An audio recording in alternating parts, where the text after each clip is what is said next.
We live with life on automatic pilot, social media, rush, work, until one day everything passes by without us even feeling it. This story revolves around a man consumed by his job, whose life takes an unexpected turn when he obtains a remote control capable of manipulating time itself. He can pause it, fast forward it, or rewind it at will. At first, everything seems like a dream come true. The power brings him advantages and moments of euphoria, but as his decisions pile up, that miracle turns into a personal nightmare.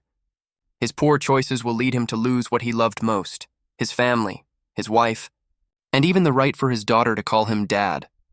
This story, more than fiction, is a mirror that could shake us all. Michael Newman is a talented architect and tireless worker, completely absorbed in his career. He sincerely loves his wife, Donna, and his children, Ben and Samantha, but the demands of his firm steal more and more of his time with them. The small moments he shares with his family, watching cartoons with his kids before leaving home, laughing with them during breakfast, are his only pause amid the chaos. However, those moments are becoming increasingly rare.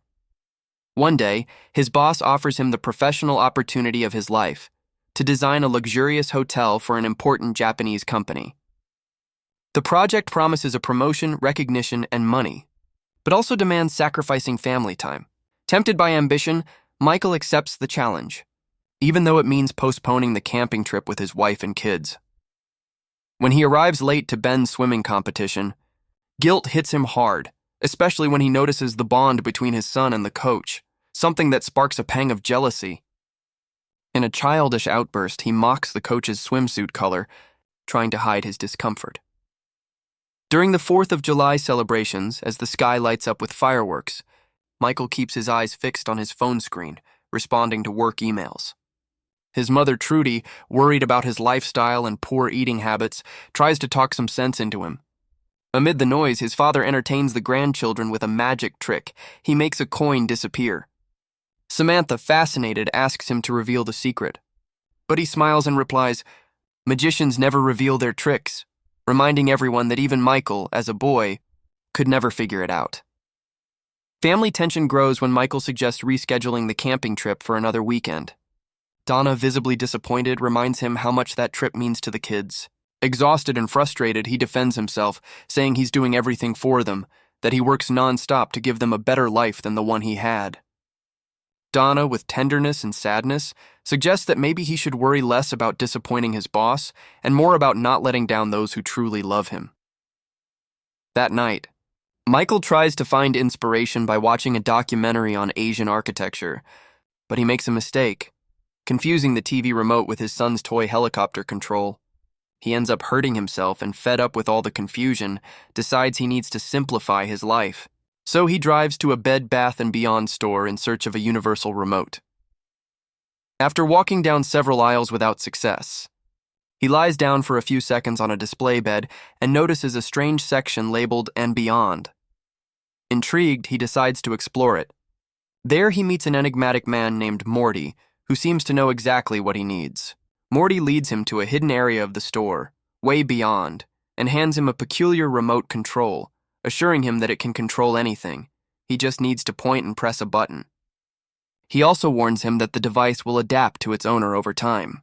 When Michael asks why he's giving it to him, Morty responds with a simple but powerful line. Sometimes, even the good ones need a little push. Before he leaves, Morty gives him one final warning. No returns. Back home, Michael continues working on his project while his dog, Sundance, keeps interrupting him, begging to go outside.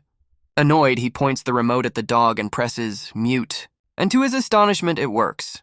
In disbelief, he decides to test it again when the dog takes too long to do his business. He presses fast forward. Once again, the remote obeys. Shocked by what he just witnessed, Michael tries to sleep, but curiosity gets the better of him. The next day, he returns to look for Morty, convinced it's all a prank. However, Morty explains that the remote has the ability to manipulate the entire universe of Michael, literally. He shows him how to access the menu of his life, where he can revisit any moment, his birth, his childhood, his happy days with friends. In one of those memories, he sees himself as a boy, angry because his parents didn't have a camper like other families. His father explains that camping is about being together, not about luxury. Before saying goodbye, Morty reminds him that the remote is powerful and must be used carefully. Michael nods, but temptation wins. Back home, he begins to use the remote for everything, skipping boring conversations, arguments with Donna, illnesses, cold showers, even traffic. At first it feels fun, but soon he notices something is wrong. He realizes he doesn't remember anything that happens while the remote fast-forwards for him. It's as if he's on autopilot. He acts but doesn't feel or learn. He appears to be living, but in truth he's absent from his own life. During dinner with the Japanese businessman, Michael decides to take a risk. He uses the information he overheard thanks to the remote to modify his proposal on the spot. He abandons his original design and presents a new version, a hotel with more rooms, capable of generating greater profits. To break the ice, he jokes that if they trust him and give him the contract, they could all celebrate together at an American restaurant. Against all odds, Mr. Watsueda is delighted by his ingenuity and approves the project, surprising both the investors and his boss, John. That night, Michael returns home full of pride. With a triumphant smile, he surprises his family with gifts, new bicycles for the kids, and an elegant purse for Donna. Amid hugs, he tells them he got the Japanese contract and that John has promised him a promotion soon. The kids jump with excitement, and Michael encourages them to go outside and show off their bikes to the neighbors. Here, it's worth recalling his childhood, especially that lakeside memory. That scene isn't random, it represents the emotional root of the character. As a child, not having a camper like other families made Michael feel ashamed and left out. Since then, he's associated personal worth with money and social status. That wound led him to believe that the only way to be loved was by offering material things, not time or affection. So, when he urges his kids to show off their bikes, he's actually repeating that same desperate search for approval that marked him since childhood. However, his perception is distorted. He confuses well-being with luxury and forgets that what his family needs most isn't a perfect life. It's his genuine presence. His illusion quickly shatters. The next day, John clarifies that the long-awaited promotion will only be finalized after the project's successful completion, which could take several months. Frustrated, Michael uses the remote to freeze his boss in time and, like a childish release, plays a prank on him. Then, he considers fast-forwarding time until the moment he finally gets his promotion. He seeks out Morty in the store and asks for advice. Morty, with his usual cryptic tone, tells him about a serial leprechaun who chased the gold at the end of the rainbow, only to find cornflakes instead. Though Michael doesn't fully grasp the metaphor, he decides to follow his impulse. At home, the stress over the promotion consumes him. His children try to cheer him up with drawings that mimic architectural blueprints, but he, irritated, he mocks their efforts. Ben and Samantha end up in tears and Donna confronts him, disappointed. During the argument, he confesses that he still hasn't been promoted. Trying to ease the tension, Donna tells the kids they'll return the bikes, which only causes more sadness.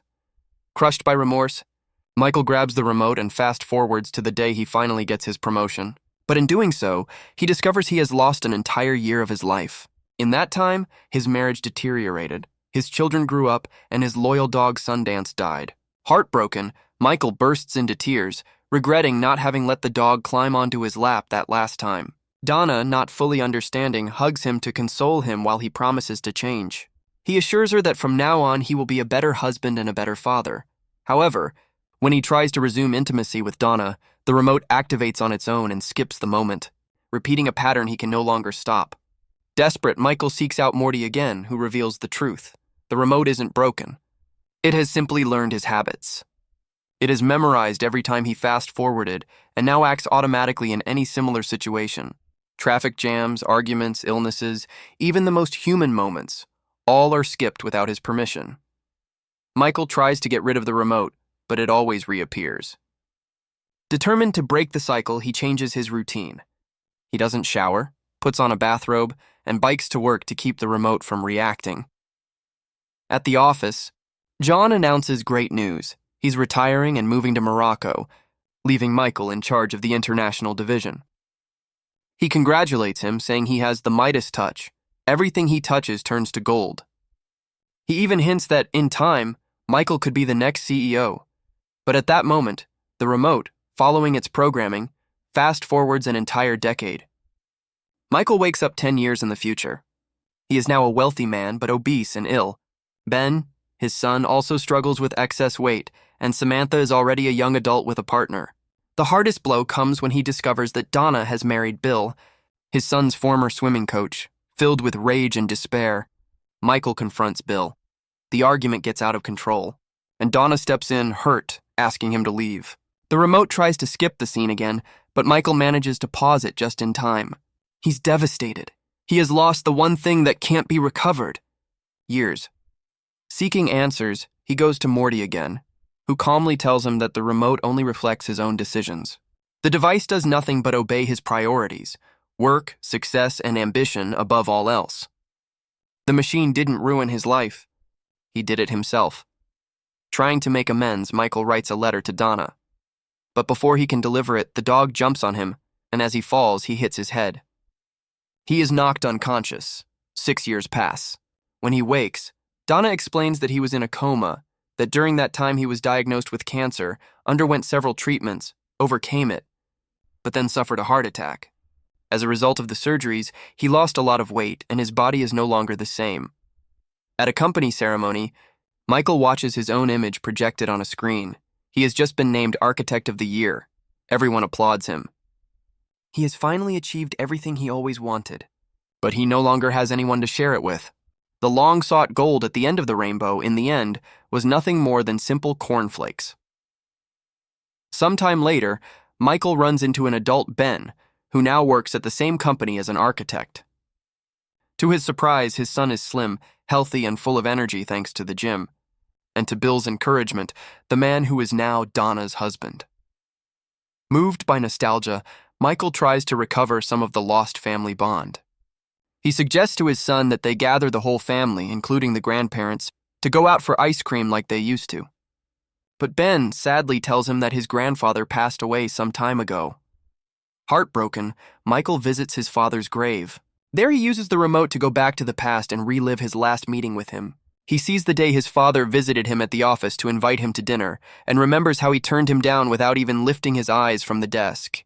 His father insisted and wanted to show him his famous coin trick one more time, but Michael, frustrated and buried in work, told him he already knew the secret. The old man said goodbye in silence, hiding his tears. Witnessing the scene, Michael is flooded with guilt and shame. Then Morty appears, apologizes, and confesses that he was the one who took his father, finally revealing himself as the angel of death. Overcome with rage, Michael tries to hit him, but Morty disappears only to reappear right behind him, serene and untouchable. Frightened and desperate to escape his own life, Michael begs the remote to take him to a happy moment. The device obeys and transports him several years ahead. It's the day of his son Ben's wedding. Michael is moved when he sees his mother. He hugs her tightly and gives her a kiss full of love. He also runs into Samantha, now an adult. But his joy turns to pain when he hears his daughter call Bill Dad. That revelation destroys him emotionally, and his heart can't take it. He suffers a massive heart attack. In that instant, he understands the truth he never wanted to see, that all his material success couldn't fill the void left by his absence in the lives of those he loved most. He had gained the world but lost his place in it. Michael wakes up in the hospital with Morty sitting by his bed. He confronts him in anger, demanding to know why he made him lose so many years of his life. Morty, unflappable, replies calmly, "I didn't take anything from you. You were already living on autopilot long before you met me." And he was right.